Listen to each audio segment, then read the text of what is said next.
Hello everyone, welcome to Study Simplified. In this video, we are going to study part 2 of Evolution of Indian Constitution. Part 1 में हम लोगों ने 1857 के पहले के एडमिनिस्ट्रेटिव एंड लेजिस्लेटिव रिफॉर्म्स देख लिया था.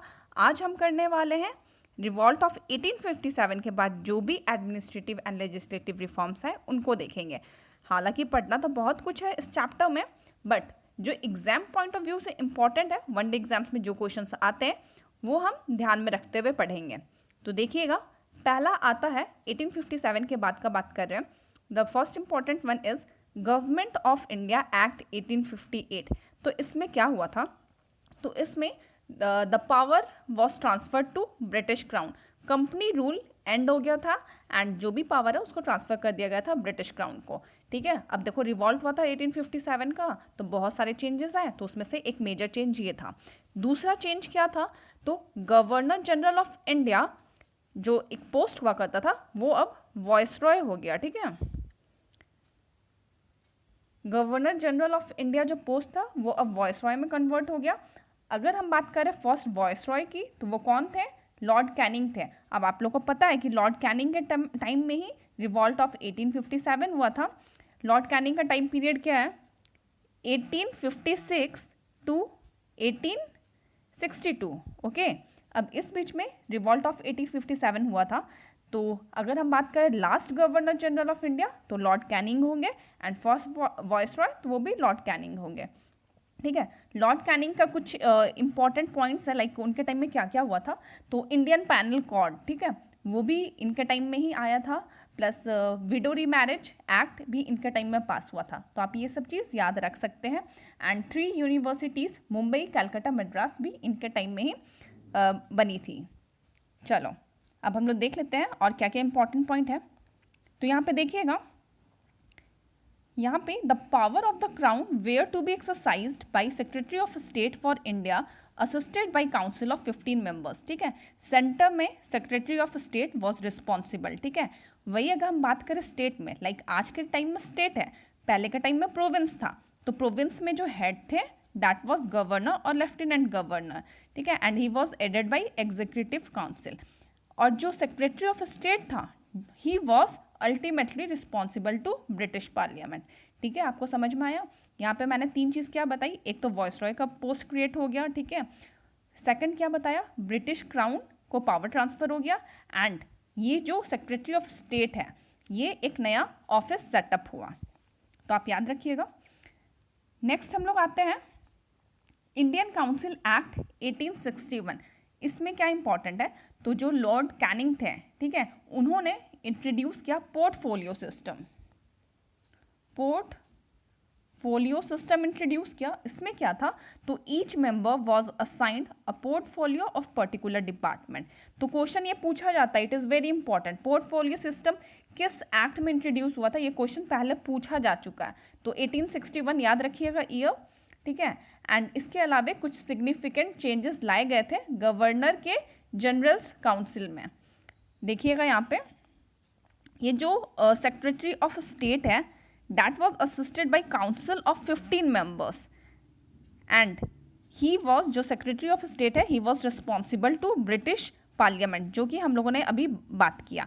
इसके अलावे यहाँ पे एडिशनल नॉन ऑफिशियल मेंबर्स भी इंट्रोड्यूस किए गए थे. किस लिए?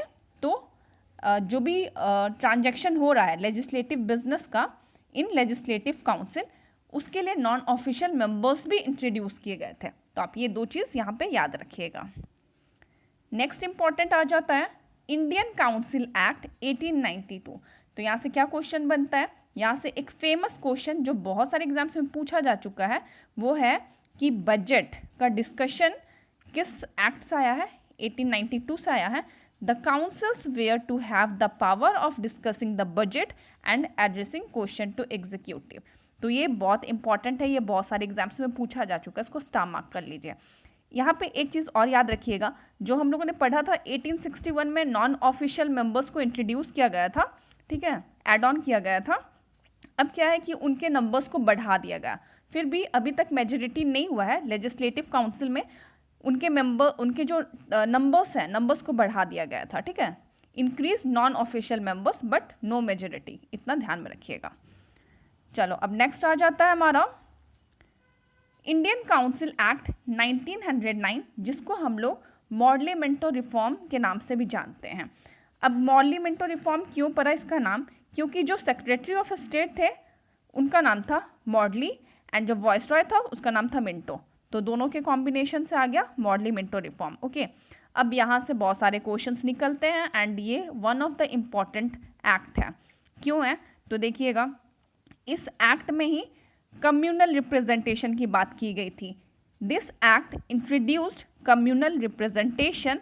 कम्युनल रिप्रेजेंटेशन में भी सेपरेट इलेक्टोरेट्स फॉर मुस्लिम्स की बात की गई थी। तो सीड ऑफ पार्टीशन जो है वो कहीं ना कहीं इसी एक्ट से हम लोग को देखने को मिला। ठीक है, अब देखो 1906 में मुस्लिम लीग का फॉर्मेशन हुआ था। आप लोग सबको याद होगा, जिन्होंने भी हिस्ट्री मेरे से पढ़ा है तो मैंने डिटेल में बताया है सारा कुछ। तो 1906 में मुस्लिम लीग का फॉर्मेशन हुआ था और वो लोग डिमांड किए थे सेपरेट इलेक्टोरेट्स का, है ना। तो 1909 में जब मिंटो आता है तो वो क्या करता है, इंट्रोड्यूस कर देता है कम्युनल रिप्रेजेंटेशन, जिसमें seed of partition between Hindu Muslim कहीं ना कहीं यहीं से निकल के आता है। तो मुस्लिम्स के लिए सेपरेट इलेक्टोरेट्स की बात कब हुई थी, तो याद रखिएगा इसी एक्ट में हुआ था। यहाँ पे आप देख सकते हैं गिवन है, it provided for the first time separate representation of Muslim community and दस सोड the seed of partition separation. ठीक है, तो यहाँ से क्या चीज़ आपको याद रखना है, introduction of communal representation, it is very important. तो 1909 से ये याद रहेगा आप लोग को। अब देखो नेक्स्ट आ जाता है गवर्नमेंट ऑफ इंडिया एक्ट 1915। इसमें कुछ है नहीं हम लोग को पढ़ने के लिए। आगे हम लोग देखते हैं मॉन्टेग्यू चेम्सफोर्ड रिपोर्ट, ठीक है, जिसको गवर्नमेंट ऑफ इंडिया एक्ट 1919 भी बोलते हैं। तो यहाँ पे भी आपको समझ में आ रहा होगा, जो मॉन्टेग्यू है वो सेक्रेटरी ऑफ स्टेट था और जो चेम्सफोर्ड है वो क्या था, वो गवर्नर जनरल था। तो आपको इतना समझ में आया होगा, इसलिए इसका नाम ऐसा है 1919। अब ये भी एक्ट बहुत इंपॉर्टेंट है हमारे एग्जाम पॉइंट ऑफ व्यू से, क्योंकि सबसे पहले बार डायरकी इंट्रोड्यूस कब होता है, 1919 में। डायरकी मतलब क्या होता है, ड्वेल गवर्नेंस, है ना।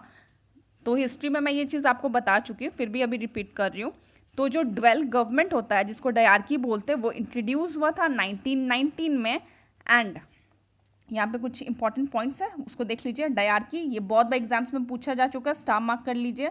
अब इसके अंदर क्या होता है, डायरकी में ड्वेल गवर्नमेंट हुआ, सेंटर में कुछ और एंड प्रोविंस में कुछ और। ठीक है, अब देखो जो सब्जेक्ट्स हैं एडमिनिस्ट्रेशन के, that was divided into central and provincial. अब सेंटर में वो सारे सब्जेक्ट्स को भेजा जाता था जो सेंट्रल गवर्नमेंट के अंडर है, और प्रोविंशियल सब्जेक्ट्स कौन हुआ करते थे, तो प्रोविंशियल सब्जेक्ट्स वो हुआ करते थे जिसको प्रोविंस को दिया जाता था। उसमें भी ये दो पार्ट्स में डिवाइडेड थे, एक ट्रांसफर्ड और दूसरा रिजर्व्ड। अब देखो जो ट्रांसफर्ड सब्जेक्ट्स होते थे ना, उसको गवर्नर एडमिनिस्टर करते थे with help of ministers responsible to legislative council. तो लेजिस्लेटिव काउंसिल के हेल्प से गवर्नर इस पे एडमिनिस्ट्रेशन करते थे, ठीक है, एडमिनिस्टर करते थे। और जो दूसरा वाला सब्जेक्ट है रिजर्व्ड सब्जेक्ट, उसमें क्या होता था, तो ये गवर्नर जो थे खुद से अपने जो एग्जीक्यूटिव काउंसिल है उनके साथ मिलके एडमिनिस्टर कर लिया करते थे। इसमें लेजिस्लेटिव काउंसिल का कोई भी इन्वॉल्वमेंट नहीं होता था। तो इस तरीके से आप देख सकते हैं प्रोविंस के अंदर जो सब्जेक्ट्स आ रहे हैं ट्रांसफर्ड एंड रिजर्व। ट्रांसफर्ड में तो वो लेजिस्लेटिव काउंसिल से कंसर्न कर रहे हैं, बट जो रिजर्व सब्जेक्ट है उसमें लेजिस्लेटिव काउंसिल से कुछ भी कंसर्न नहीं किया जा रहा है। तो ये चीज़ आप याद रखिएगा। यहाँ से एक इम्पॉर्टेंट क्वेश्चन निकल के आता है, provincial budget was separated from central budget. This is most important. ये वाले एक्ट से ये क्वेश्चन में बहुत बार पूछा जा चुका, आप इसको स्टार मार्क कर लीजिए। एक तो मैंने आपको डायरकी बताया जिसमें हम लोग सेंट्रल और प्रोविंशियल सब्जेक्ट्स देखें।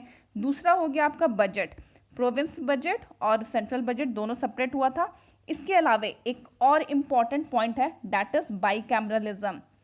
ओके, बाईकैमरलिज्म भी 1919 में इंट्रोड्यूस हुआ था। अब बाईकैमरलिज्म क्या होता है, तो आप ऐसे समझ सकते हैं अपर हाउस लोअर हाउस हो गया, ठीक है। जैसे आज कैसे है राज्यसभा लोकसभा है, सेम वही ये जो ये बाईकैमरलिज्म है ये कब इंट्रोड्यूस हुआ था? 1919 में इंट्रोड्यूस हुआ था। तो आप इसको याद रखिएगा, इट इज़ वेरी इंपॉर्टेंट, ये बहुत बार एग्जाम्स में पूछा जा चुका है। देखो यहाँ पे ये दे रखा है, अपर हाउस को क्या बोलते थे? नेम दिया गया था council of state, and lower house को क्या बोलते थे? Legislative assembly. ठीक है, तो ये देखिए, इसके अलावा एक और पॉइंट याद रखना है, separate electorates for Sikh, Christian,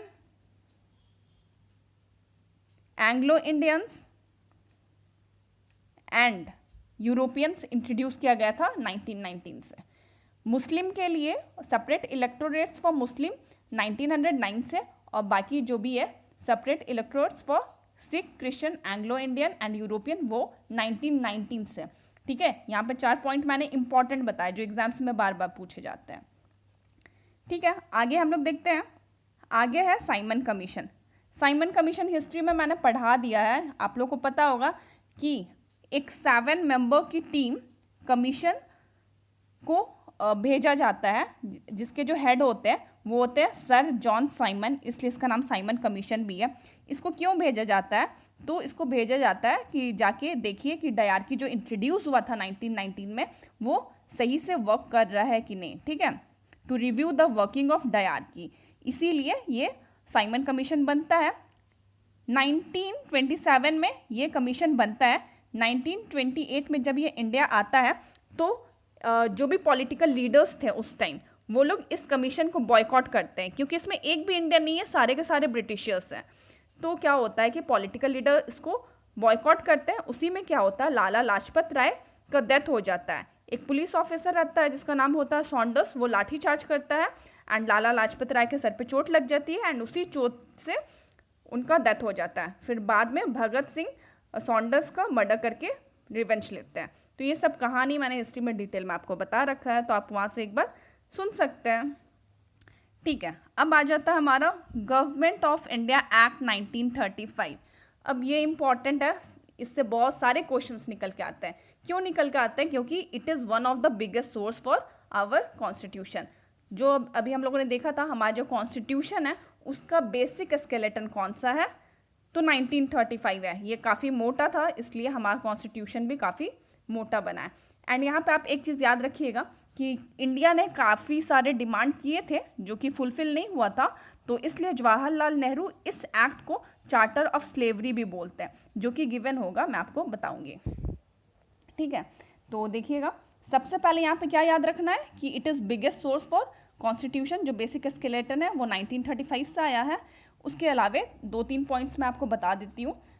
जैसे कि अभी हम लोगों ने देखा था कि बाईकैमरलिज्म इंट्रोड्यूस हुआ था, है ना, तो 6 प्रोविंस में आउट ऑफ 11 इंट्रोड्यूस किया गया था इसी एक्ट से, 1935 वाले एक्ट से। फिर यहाँ पे क्या होता है, स्टैब्लिशमेंट ऑफ आरबीआई की स्टैब्लिशमेंट की बात की गई एंड फेडरल कोर्ट, नोट कर लीजिए, फेडरल कोर्ट जो कि 1937 में स्टैब्लिश हुआ था वो भी इसी एक्ट से हुआ था। And establishment of federal public service and joint public service commission, ये कुछ इंपॉर्टेंट पॉइंट्स हैं जो कि 1935 से आया था। एंड द मोस्ट इम्पॉर्टेंट जो एग्जाम में बहुत बार पूछा जाता है, ठीक है, सबसे ज़्यादा इम्पॉर्टेंट अभी तक का, कि जो 1935 का एक्ट है इससे क्या हुआ था कि प्रोविंस में डायरकी को अबॉलिश कर दिया गया था। अब सेंटर में डायरकी इंट्रोड्यूस हुआ। ठीक है, abolish dyarchy at province and it introduced in centre. ठीक है, तो देखिएगा यहाँ पे मैंने आपको जो जो बताया, आई होप आपने सब कुछ नोट डाउन किया होगा। ठीक है, तो यहाँ पे देख लीजिएगा कि जो जो मैंने बोला है वो सब दे रखा है। 6 प्रोविंस आउट ऑफ 11, आप नाम बताइएगा। हिस्ट्री में मैंने आपको कौन कौन से प्रोविंस में बाईकैमरलिज्म लागू हुआ था। ठीक है, तो आप मेरे को नाम बताइएगा कमेंट सेक्शन में। एंड ये जो 1935 का एक्ट है इसमें बस यही है, ज़्यादा कुछ है नहीं। एक चीज़ आप देख सकते हैं कि जो डोमिनियन स्टेटस की बात की गई थी साइमन कमीशन में, वो यहाँ पे देखने को नहीं मिला। अब देखो, यहाँ पे डोमिनियन स्टेटस की बात हो रही है, फिर सीधा क्रिप्स मिशन आ गया है ना। मैं आपको शॉर्टकट में बता दूँ कि डोमिनियन स्टेटस की मांग तो कर रहे थे इंडियन, बट 1929 में जो लाहौर सेशन होता है उसमें पूर्ण स्वराज की बात हो गई। अब उस समय से जो इंडियन आईएनसी के लीडर्स थे, इंडियन नेशनल कांग्रेस के लीडर्स थे, वो बोल रहे हैं कि इंडिया को पूर्ण स्वराज दो, हमें पूर्ण स्वराज मिलना चाहिए। बट ये जो ब्रिटिशर्स हैं ये कई सारे प्लान के साथ आ रहे हैं एंड नेगोशिएट करने की कोशिश कर रहे हैं, ठीक है। अब 1935 के बाद बहुत सारे प्लान्स आए हैं, लाइक अगस्त ऑफर आया 1940 में, क्रिप्स मिशन आ रहा है जो आप यहाँ देख रहे हैं 1942 में, इसके बाद CR फॉर्मूला आता है, वेवल प्लान आता है 1945 में। एंड इस तरीके से ये सारे प्लान्स कहीं ना कहीं फेल हो जाते हैं, नेगोशिएट नहीं कर पाते हैं। क्यों नहीं कर पाते हैं? तो Indian National Congress and Muslim League, इन दोनों के बीच में क्लैश हो रहा होता है, ये लोग एग्री नहीं करते हैं आपस में, तो इस वजह से ये सारे प्लान्स जो है वो फ्लॉप हो जाते हैं। कहीं ना कहीं जो कैबिनेट मिशन प्लान है इसमें हम लोग को देखने को मिलता है कि दोनों ने समझौता किया। अब क्या होता है कि इस टाइम जो सेकेंड वर्ल्ड वॉर था, कब हुआ था सेकेंड वर्ल्ड वॉर? 1939 में। एंड कब हुआ? 1945, ठीक है। तो 1945 में जब सेकेंड वर्ल्ड वॉर एंड हो जाता है तो ब्रिटेन में एक न्यू गवर्नमेंट आती है एंड जो प्राइम मिनिस्टर होते हैं एटली, है ना, वो सेंड करते हैं कैबिनेट मिशन प्लान को। तो आप बताइएगा कि वो इस प्लान में, कैबिनेट मिशन प्लान में, वो जो 3 पर्सन आते हैं उनका नाम क्या था? हालांकि यहाँ पे दे रखा है, तो बताइएगा कमेंट सेक्शन में। वैसे तो उनको भेजते हैं, क्यों भेजते हैं कि जाइए इंडिया में पॉलिटिकल लीडर्स के साथ डिस्कस करके एक कॉन्स्टिट्यूएंट असेंबली बनाइए जिससे कि वो खुद का कॉन्स्टिट्यूशन बना सके। एंड फाइनली वो आता है मॉन्टेग्यू, क्या कहते हैं, माउंटबेटन प्लान आता है, I am sorry, Mountbatten plan आता है जिसमें पार्टीशन हो जाता है। And finally independence of India act 1947 आता है जिससे इंडिया को आज़ादी मिल जाती है ना। तो यही जो अभी मैंने आपको शॉर्टकट में स्टोरी बताया ये आपको क्रिप्स मिशन में देखने को मिल जाएगा एंड फिर कैबिनेट मिशन प्लान में भी देखने को मिलेगा यही चीज़। जो मैं 3 पर्सन के नाम बता रही थी, आपको पूछी थी actually, Lawrence, Stafford and Cripps यहाँ पे गिवन है, ठीक है। इसके अलावा Mountbatten plan and finally Indian independence act 1947।